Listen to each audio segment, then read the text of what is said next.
À la fête de remise de diplôme de ma cousine, en plein milieu de la célébration, ma sœur s'est levée, a levé son verre et a dit à Kayla: la fierté de notre famille. Contrairement à certaines filles qui abandonnent tout pour courir après des rêves qui ne paient pas les factures, Kayla, elle, est allée jusqu'au bout. Les gens ont ri, pas à gorge déployée, mais suffisamment fort pour que ce soit clair. Ce n'était pas juste une blague. C'était dirigé contre quelqu'un. Ma fille, Zuri, était assise à côté de moi, dans une robe bleu pâle qu'elle avait repassée 3 fois avant qu'on quitte la maison. Ses mains étaient posées sagement sur ses genoux, son regard baissé. Elle n'a pas dit un mot. Je l'ai vue cligner des yeux 2 fois, fort, comme pour empêcher les larmes de venir. J'ai balayé la cour du regard, des ballons partout, des banderoles dorées avec écrit « Bravo, Kayla ». De la nourriture de traiteur chic. Des mini-bouteilles de champagne avec des étiquettes personnalisées. Doreen, la grande sœur parfaite, la frimeuse, la nurse praticienne au sac de créateur rayonnait comme si c'était elle qui recevait son diplôme. Et puis il y avait moi. La prof d'anglais divorcée du lycée, qui s'est égarée à quelques rues parce que ses freins grinçaient trop fort. La mère de la fille qui avait abandonné le MIT. Mais je n'avais jamais eu honte de Zuri. Jamais. Il ne savait pas ce qu'elle avait traversé. Il ne l'avait pas vue rester éveillée pendant 36 heures d'affilée pour travailler sur des modèles d'apprentissage automatique que la moitié de ses professeurs ne comprenaient même pas. Il n'avait pas entendu la panique dans sa voix quand elle m'a dit qu'elle devait quitter le MIT, non pas parce qu'elle ne suivait pas le rythme, mais parce que quelque chose sonnait faux. Parce qu'elle voulait construire quelque chose de réel, pas seulement accumuler des diplômes. Mais rien de tout cela n'avait d'importance aujourd'hui. Ce qui comptait, c'était la façon dont ils riaient. La façon dont ils agissaient comme si son histoire était déjà terminée. Puis, comme si l'univers en avait assez de leur petite fête satisfaite, une voiture noire s'est arrêtée devant la maison. Rien de tape à accent grave, l'œil juste propre et élégante. Vitre teintée. Moteur silencieux. Personne n'a remarqué au début. Jusqu'à ce que la porte arrière s'ouvre et qu'un homme en costume gris foncé en descende. Il n'a pas regardé autour de lui. Il n'a pas hésité. Il a traversé la grille ouverte, passé la pergola, franchi l'arche de ballon et s'est dirigé droit vers notre table. Les conversations se sont tues, comme si quelqu'un avait appuyé sur un interrupteur. Il a regardé Zuri. Dr Zuri Thompson? Zuri a levé la tête. Son expression n'a pas changé. Elle s'est levée lentement et a hoché la tête. Oui, a-t-elle dit. L'homme a incliné la tête avec respect et a repris. Nous sommes ici de la part de l'initiative de recherche en IA de Harvard. Félicitations. Vous êtes officiellement la plus jeune personne recrutée de l'histoire du programme. Si vous êtes prête, nous allons vous accompagner à la conférence de presse. Je ne me souviens même pas d'avoir respiré. J'ai vu les lèvres de ma sœur s'entr'ouvrir, son verre s'incliner légèrement dans sa main. Quelqu'un a laissé échapper un hoquet de surprise. Kayla s'est figée, sa fourchette encore levée. Zuri a replié une boucle de cheveux derrière son oreille et m'a regardé. Elle n'a pas souri, mais je l'ai vu dans ses yeux, ce message silencieux. Je t'avais dit que j'y arriverais. Puis elle s'est tournée, a fait un signe de tête à l'homme, et a marché à ses côtés vers la voiture. Pas d'explication. Pas de discours de revanche. Juste une force tranquille. Il s'était moqué d'elle. Il la plaignait. Il croyait connaître la fin de son histoire. Mais ils avaient tort. Il ne savait même pas à quel chapitre elle en était. L'invitation est arrivée dans une enveloppe dorée aux lettres cuivrées. Vous êtes cordialement invité à fêter la remise de diplôme de Caleb Briggs, Université de Géorgie. Il n'y avait aucune chaleur dans cette carte, juste une politesse de façade, comme si elle avait été imprimée pour faire bonne figure plus que par sincérité. Je l'ai fixée pendant toute une journée avant de répondre. Je savais à quoi allait ressembler cette fête. Un défilé. Une exposition d'exploits. Un moment parfaitement orchestré pour que Doreen montre au monde à quel point elle avait tout réussi, mari, carrière, fille, maison avec véranda. Doreen avait toujours été comme ça. Même petite, c'était elle qui était sur la liste d'honneur pendant que je nettoyais la cuisine après les shifts de maman. Elle portait des chaussures impeccables et levait les yeux au ciel quand j'oubliais de coiffer Zuri pour l'école du dimanche. Et pourtant, j'ai dit oui.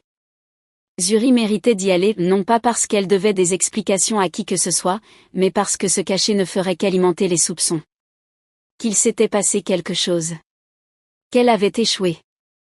Le jour venu, nous nous sommes préparés en silence. Zuri a enfilé la robe que je lui avais achetée des mois plus tôt lors d'une de nos rares sorties au centre commercial. Elle a passé une brosse dans ses boucles serrées, les a partagées légèrement sur le côté, et a zappé le maquillage. Elle avait l'air jeune, douce, et bien plus forte qu'elle ne le croyait. J'ai mis un chemisier bleu marine que je n'avais pas touché depuis mon entretien pour devenir chef de département. Je n'avais pas eu le poste. Mais j'avais gardé le chemisier. Il me rappelait que j'essayais encore. Sur la route, je l'observais dans le rétroviseur. Son regard était fixé par la fenêtre, verrouillé sur un monde auquel elle ne se sentait plus appartenir. Je voulais lui dire quelque chose de rassurant, quelque chose de maternel, de profond. Mais toutes les phrases qui me venaient paraissaient trop petites, trop tardives. Alors j'ai simplement dit. « Ça va ?» Elle a hoché la tête une fois. « Ça va. » Ce n'était pas vrai. Mais je l'ai laissé dire. La maison de Doreen semblait sortir d'un magazine. Briques blanches. Parterre de fleurs si parfait qu'il semblait faux. Une banderole sur mesure s'étirant sur toute la véranda. Des voitures garées des deux côtés de la rue. Je me suis garée un peu plus loin, pour que personne n'entende le crissement de mes freins. Zuri sortit de la voiture sans hésiter. Le dos droit. Le visage impassible. Dans le jardin, tout était comme je m'y attendais, des guirlandes lumineuses suspendues au-dessus de tables recouvertes de linge blanc, une fontaine de chocolat, et un bar à champagne avec des flûtes déjà à moitié remplies. Kayla se tenait au centre, entourée d'amis en robe d'été et de garçons en chemise à boutons, riant comme si rien n'avait jamais été difficile dans sa vie. Doreen nous aperçut et fit un signe de la main. Mais il y avait quelque chose de crispé dans son sourire. Je marchais vers elle avec Zuri à mes côtés, retenant mon souffle face à ce qui allait venir. « Vous êtes venu, » dit Doreen. « Je n'étais pas sûre que vous viendriez. »« Nous avions dit que nous viendrions, » répondis-je, la voix posée. Ses yeux se tournèrent vers Zuri. « Et tu as l'air reposé. »« C'est bien. Parfois, le repos est tout ce qu'il faut quand on essaie de s'y retrouver. » Zuri esquissa un sourire poli mais ne dit rien. Je la présentai à quelques cousins éloignés qu'elle n'avait pas vus depuis l'adolescence. Les conversations étaient légères, mais chargées d'une tension discrète. On lui disait des choses comme « Et maintenant, tu fais quoi ?» ou « Toujours en pause, hein ?» Comme si elle était coincée au lieu d'être en transformation. Une musique douce, jazzy, jouait en fond, mais elle ne couvrait pas les remarques à double sens. Je remarquai la manière dont les gens regardaient Kayla avec admiration, et Zuri avec une inquiétude silencieuse, comme si elle était un exemple dont on chuchotait à table pour dire ce qu'il ne fallait pas devenir. Toutes les quelques minutes, je me surprenais à balayer la foule du regard, cherchant une issue ou un visage amical. Il n'y en avait pas beaucoup, seulement des gens qui pensaient encore nous connaître. Zuri s'éclipsa pour aller chercher un soda et resta près de la table de buffet, observant le début des discours. Je restais en retrait, les bras croisés, faisant semblant d'écouter pendant que le mari de Doreen portait un toast à l'intelligence et au dévouement de Kayla. Quand Doreen se leva pour parler, je la vis regarder dans notre direction, pas directement Zuri, mais suffisamment près pour attirer l'attention. « Certains enfants savent juste ce qu'ils veulent, » dit-elle en levant son verre. Ils ne bronchent pas. Ils restent sur leur voie. Ils vont au bout des choses. Ce n'était pas subtil. C'était un tir d'avertissement, une mise en scène déguisée en compliment. Zuri ne réagit pas. Elle se contenta de boire une gorgée et observa la foule. Je vis une lueur passer dans son regard. Ce n'était pas de la colère. Ce n'était pas de la peine. C'était quelque chose de plus discret, de plus profond. C'est à ce moment-là que je compris que nous n'assistions pas simplement à une fête de fin d'études. Nous traversions un champ de bataille. Doreen avait toujours su viser juste sans hausser le ton. Ses mots tranchaient nets, rapides, dissimulés derrière des formules polies et une fausse sollicitude. Elle n'avait jamais eu besoin de crier pour humilier quelqu'un, surtout pas moi, et encore moins Zuri. La fête continua après les toasts. Les gens allaient et venaient, remplissant à nouveau leurs assiettes de brochettes de crevettes et de parts de gâteau au citron. Le DJ jouait du R&B doux sous un chapiteau blanc. Je restais près de Zuri sans la coller, mais assez proche pour qu'elle ne se sente pas totalement seule. Elle était assise en silence à une table à l'ombre d'un grand magnolia, les mains posées sur les genoux, les yeux vagabondant sur l'herbe, détachée de la fête qui tourbillonnait autour d'elle. De temps en temps, quelqu'un s'approchait pour poser une question dont il ne voulait pas vraiment entendre la réponse. « Alors Zuri, que fais-tu maintenant ?»« Oh, une petite pause. »« C'est bien, tu as le temps. » Kayla a déjà décroché son stage, mais chacun son parcours, hein ? Elle répondait par de simples hochements de tête ou des sourires en coin. Elle ne mentait pas. Elle n'expliquait pas. Elle prenait les choses morceau par morceau, comme seuls le font ceux qui ont déjà été brisés une fois. Et puis c'est arrivé. Doreen s'avança au centre du jardin, un verre de champagne à la main, et s'éclaircit la voix. Le silence se fit aussitôt. Elle adorait être sur scène et là, elle en avait une. Je veux simplement remercier tout le monde d'être venu célébrer Kayla, dit-elle avec un large sourire. Vous savez tous combien elle a travaillé dur, mention très bien, bourse, stage, et maintenant une offre d'une des plus grandes sociétés financières de New York. Nous sommes tout simplement, si fiers. Les gens applaudirent. Les appareils photo crépitèrent. Kayla rayonnait à côté de sa mère, parfaitement encadrée par le soleil et la bannière scintillante derrière elle. Mais Doreen n'avait pas fini. Je veux aussi dire, tous les parcours ne ressemblent pas à celui-ci. Certains prennent des détours. Certains, errent un peu plus longtemps. Ils essaient différentes choses. Certains abandonnent même, peut-être pour se trouver. Et peut-être qu'ils deviendront serveuses. Elle ne regarda pas Zuri. Mais toutes les têtes se tournèrent lentement vers nous. Un frisson de rire suivit.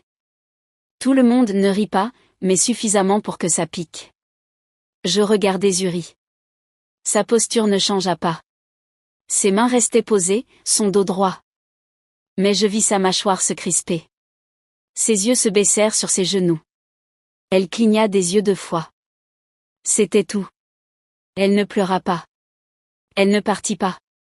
Elle resta assise et absorba chaque seconde de ce moment. Quelque chose se brisa en moi. Je me levai à moitié déchiré entre le besoin de la réconforter et celui de confronter, sans savoir ce qui la protégerait le mieux. Tout en moi hurlait d'envie de crier, d'humilier Doreen comme elle venait de le faire avec ma fille. Mais Zuri passa une main sous la table et toucha doucement mon bras. Une seule fois et cela me stoppa. C'était sa façon de dire « non ». Pas parce qu'elle n'était pas blessée, mais parce qu'elle ne voulait pas leur donner une raison de plus de parler. Alors je me rassis. Autour de nous, les bavardages reprirent. L'insulte avait déjà été ensevelie sous les compliments et les photos de fête. Les gens passèrent à autre chose. Mais pas moi. Je ne pouvais pas. Je regardais Zuri attentivement. Son visage resta calme, mais je savais.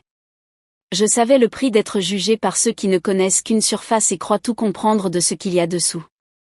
Ce qu'aucun d'eux ne savait, c'est que Zuri n'avait pas abandonné parce qu'elle avait échoué. Elle avait quitté le MIT après avoir reçu plusieurs offres de laboratoire de recherche, non pas parce qu'elle ne supportait pas la charge de travail, mais parce qu'elle voulait plus qu'un diplôme prestigieux. Elle travaillait avec de vraies données, conseillait des entreprises tech sur l'IA éthique, et rédigeait des articles que des professeurs citaient déjà. Mais elle ne l'avait encore dit à personne. Non pas parce qu'elle se cachait, mais parce qu'elle n'avait pas besoin de leur approbation pour valider sa valeur. Et pourtant aucune mère ne veut voir son enfant ridiculisé, surtout pas par sa propre famille. Doreen passa près de nous quelques minutes plus tard, se pencha légèrement et murmura. Sans rancune, ma sœur. C'est juste pour rire. Je la fixai. Je ne clignai pas des yeux. Je ne hochai pas la tête. Je ne lui donnai pas la satisfaction d'une réaction. Parce que je savais quelque chose qu'elle ignorait.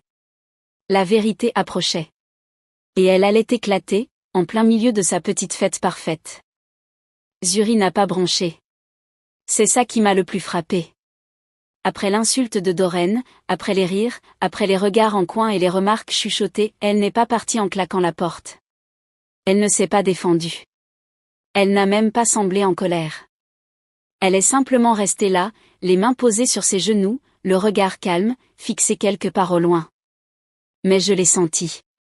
Quelque chose avait changé en elle. Ce n'était pas dramatique, ni visible pour les autres, mais je l'ai perçu comme une variation de pression dans l'air. Elle avait encaissé le coup et, à cet instant précis, elle avait décidé comment répondre, pas avec des mots, pas avec une scène, mais par sa présence. Je me suis penchée un peu, baissant la voix pour qu'elle seule m'entende.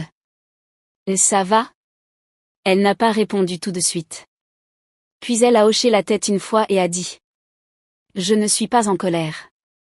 J'ai juste fini de faire semblant. » Cette phrase m'a touchée bien plus que je ne l'aurais cru. J'avais passé tant de temps à l'encourager à protéger sa paix, à s'élever au-dessus du bruit, à laisser les gens penser ce qu'ils voulaient. Mais je comprenais maintenant que le silence avait un prix. Chaque fois qu'elle les laissait la sous-estimer, elle portait le poids de cette incompréhension. Aujourd'hui, elle avait atteint sa limite. Elle s'est levée lentement, a lissé l'ourlet de sa robe, redressé les épaules. « Je vais prendre l'air, dit-elle. » Je l'ai regardée s'éloigner de la table, pas en direction de la maison ni du buffet, mais vers le bord du jardin, là où le portail s'ouvrait sur l'allée.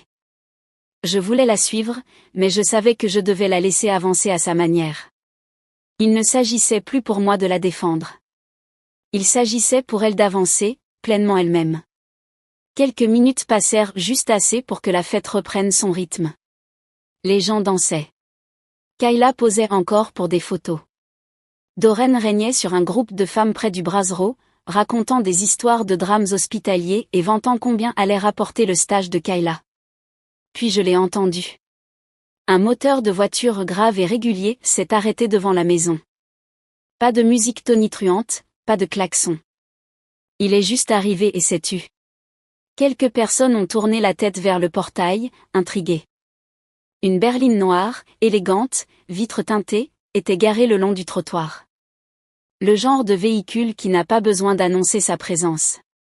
La porte arrière s'est ouverte, et un homme en est sorti. Il portait un costume gris anthracite, impeccable. Il avançait avec assurance, sans précipitation. Chaque pas était réfléchi, solide, confiant. Ce n'était pas quelqu'un venu rendre visite. C'était quelqu'un venu chercher. Les conversations se sont interrompues. Les gens se sont figés au milieu d'une phrase, les yeux rivés sur lui alors qu'il entrait dans le jardin comme s'il y avait été invité. Je me suis levée. Mon cœur battait plus vite, non pas de peur, mais de reconnaissance. Je ne savais pas qui il était, mais je savais exactement pourquoi il était là. Il est allé droit vers l'endroit où Zuri était revenu, debout juste à l'intérieur du portail. Il ne s'est pas arrêté pour poser des questions ni balayer la foule du regard. Il la connaissait et elle le connaissait. Il s'est adressé à elle avec une clarté absolue. Dr Zuri Thompson. Le titre est tombé comme un coup de tonnerre dans ce jardin. Ce n'était pas un surnom. Pas une formule de politesse. Un titre qu'elle avait mérité. Oui, répondit-elle. Nous sommes là de la part de l'initiative de recherche en IA de l'université Harvard. Vous êtes attendu dans 2 heures pour une conférence de presse. Si vous êtes prête, nous vous escorterons maintenant. Un silence s'est abattu sur le jardin. On entendait la fontaine près du kiosque. Le souffle léger du vent sur les ballons attachés aux chaises. Personne ne bougeait. Zuri a tourné les yeux vers moi. Son visage était calme, impassible, mais son regard s'est ancré dans le mien. Ce regard disait tout. Il disait, je t'avais dit que je construisais quelque chose. Il disait, je ne me cache plus. Elle s'est tournée vers l'homme, a hoché la tête une fois et a dit. Je suis prête. Elle ne s'est pas excusée. Elle n'a rien expliqué. Elle ne s'est pas retournée vers ceux qui avaient ri. Elle a simplement avancé, avec une force tranquille impossible à feindre. Et je suis restée là, le cœur battant, la poitrine gonflée, à regarder ma fille marcher vers le monde. Non pas comme quelqu'un en quête d'approbation, mais comme quelqu'un qui prenait enfin sa place. Zuri ne s'est pas pressée. Elle marchait d'un pas régulier, chaque foulée décidée. L'homme à ses côtés lui a ouvert la portière, et un instant, elle s'est arrêtée pour jeter un regard en arrière. Pas vers moi. Pas vers Doreen. Pas vers quelqu'un en particulier. Mais vers l'espace qu'elle laissait derrière elle. Puis elle est montée. La voiture est repartie sans bruit, juste le ronronnement du moteur et le craquement des graviers sous les pneus. Et c'est tout. Elle était partie. Mais ce qu'elle laissait derrière elle résonnait plus fort que n'importe quel discours. Plus fort que toute confrontation. Le silence. Un silence total, stupéfait. Plus de musique. Plus de bavardage. Plus de rire forcé. Je suis restée immobile, les mains crispées sur le bord de la table devant moi. Les gens fixaient l'allée comme s'ils s'attendaient à ce que la voiture revienne. La bouche de Doreen était entr'ouverte, son verre figé en l'air. Kayla se tenait à côté d'elle, confuse, incertaine d'être encore le centre de l'attention. Personne n'a posé de questions tout de suite. Mais j'ai vu les regards. Ils n'étaient pas curieux. Ils étaient pleins de honte. D'embarras. Ceux qui avaient ri à la remarque de Doreen plutôt baissaient maintenant la tête. Une cousine à qui je n'avais pas parlé depuis des années, est passée près de moi en murmurant. C'était impressionnant. Avant de disparaître derrière la table des boissons. Doreen s'est remise la première, évidemment. Elle a ri un peu, un rire forcé, aigu, et a dit. Les biens, je suppose qu'elle avait oublié de nous dire qu'elle donnait des conférences TED maintenant, ou peu importe ce que c'était. Elle m'a regardé, tentant de reprendre le contrôle du récit. Tu le savais, pas vrai? Pourquoi tu n'en as rien dit? Je l'ai regardée droit dans les yeux. Parce qu'elle n'avait rien à te prouver. Je n'ai pas élevé la voix. Je n'en avais pas besoin. Je suis sa mère, ai-je ajouté. Pas son attaché de presse. Le visage de Doreen se crispa. Ce masque parfait de supériorité glissa juste un instant. Elle ouvrit la bouche, comme pour se défendre, mais aucun mot ne sortit. Elle se détourna et fit semblant d'ajuster les sangles d'une glacière.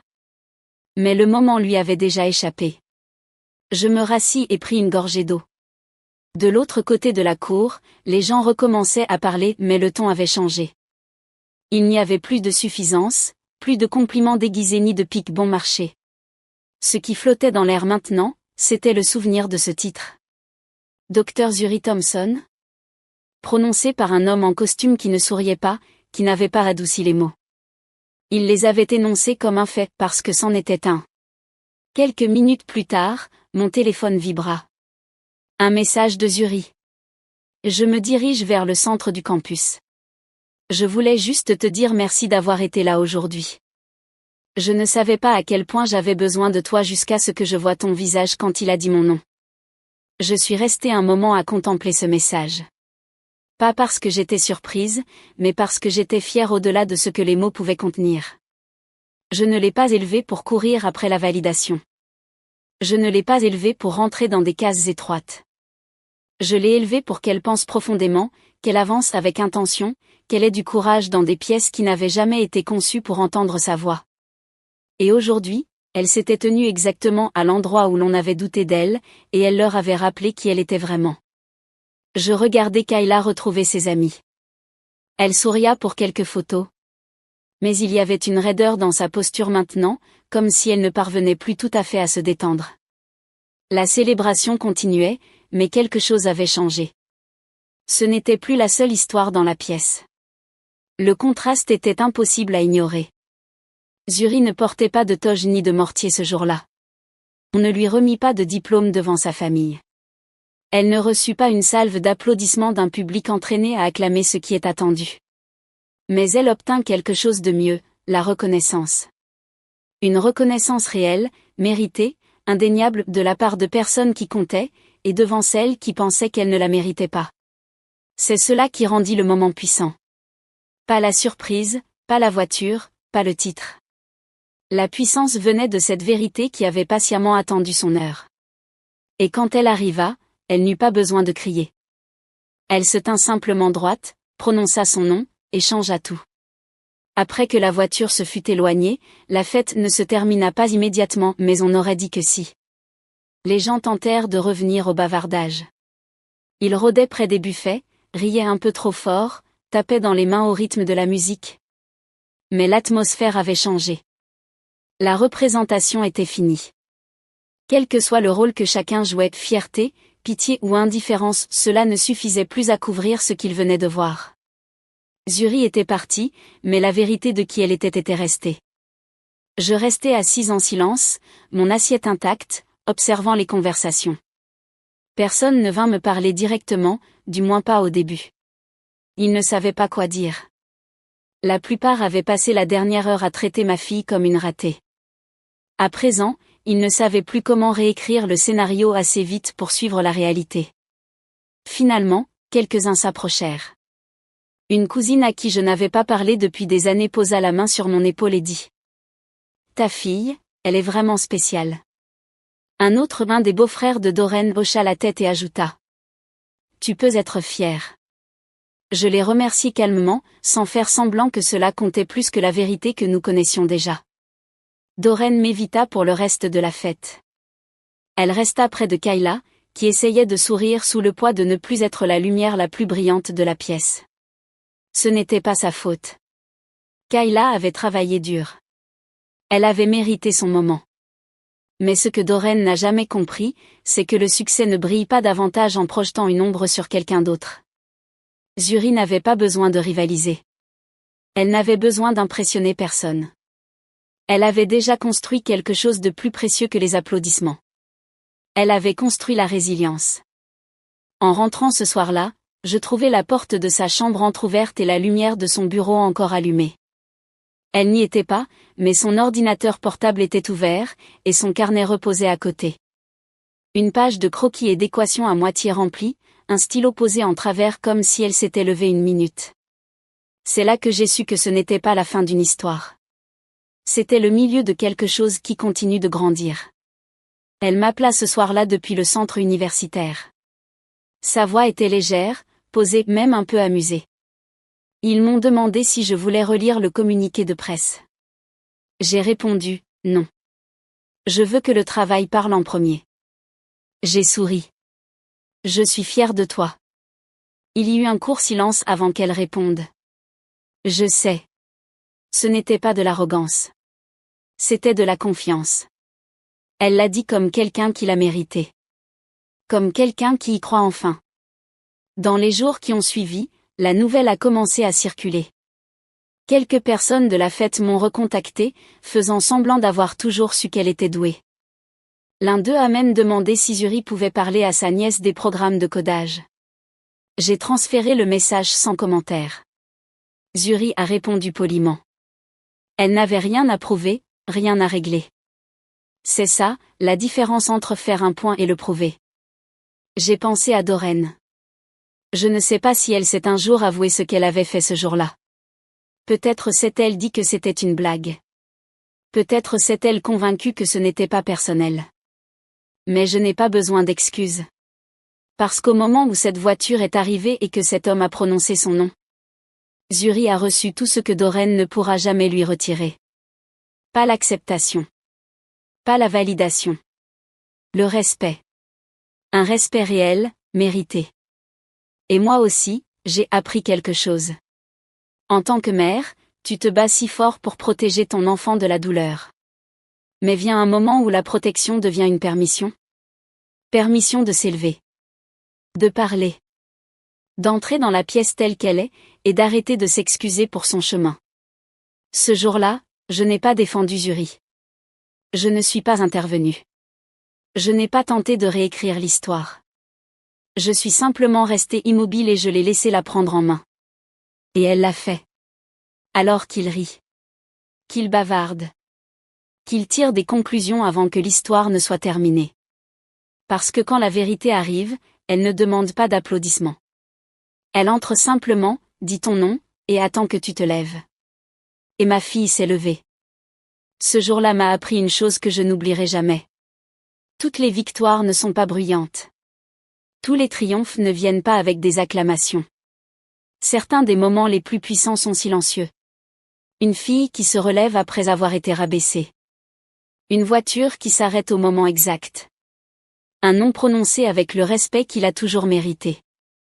Si cette histoire t'a rappelé quelqu'un en qui tu crois, quelqu'un qui a été sous-estimé, douté, ou moqué, j'espère que tu la partageras avec cette personne. Fais-lui savoir que son histoire n'est pas terminée. Dis-lui que son moment arrive. Et si cela a eu un écho en toi, si tu t'y est reconnu, n'oublie pas d'aimer la vidéo, de la partager avec quelqu'un qui a besoin de l'entendre, et de laisser un commentaire. Je les lis tous. Et n'oublie pas de t'abonner à la chaîne pour plus d'histoires vraies comme celle-ci. Des histoires de force, de vérité, et de ces moments silencieux qui changent tout. Merci d'avoir été là. On se retrouve dans la prochaine.